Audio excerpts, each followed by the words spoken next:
We were actually flying mostly bomber escorts in those days, because the rest of the wing were all still flying Mark 5s, and we had the Mark 9 and the Mark 8.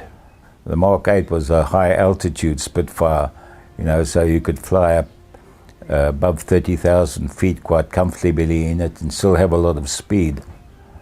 Then one day when we were at Trigno, my flight commander, Captain Biden, and we were sent on an air-sea rescue mission.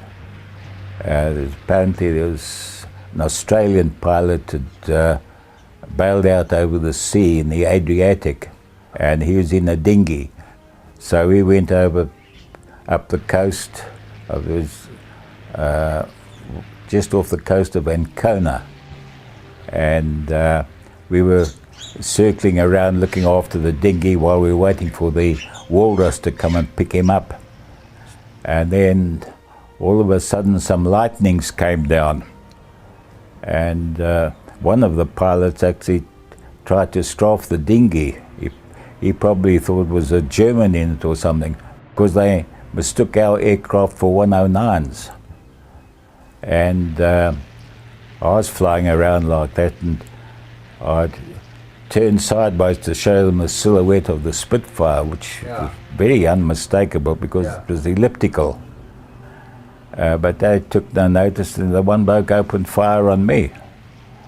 And unfortunately, he scored a direct hit on my aircraft. And I was wounded in the arm and the leg, and my wireless was knocked out of commission, so I couldn't tell Tony what I was doing. So I just set off back to base because I was bleeding quite a lot by that time. And I think that was about over 100-mile trip back to base. And when I got back to base, I flew down low and waggled my wings to tell them that I was in trouble. And then I put my wheels down to come into land, selected my flaps, and I found I had no flaps. So you came in with high speed. So I had to come into land with no flaps, and as I touched down or something like that, and I found I had no brakes either.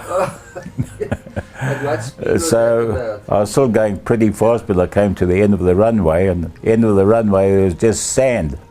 So I pulled up my undercarriage and belly flopped in the sand. And then our doctor came along and took one look at me and rushed me off to a hospital in I think the nearest town was a place called Vasto, I think. And then I was in hospital for quite a while, and then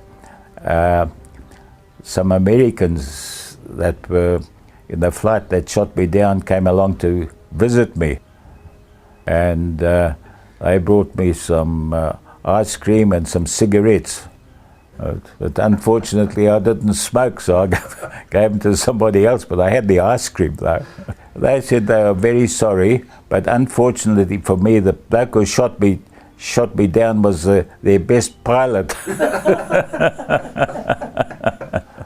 Some colonel came along to visit me and asked me what had happened and took a statement from me. And then he offered to take me along to one of the American hospitals. So I declined because I was being very well treated in hospital. And so eventually I recovered and they sent me back to the squadron.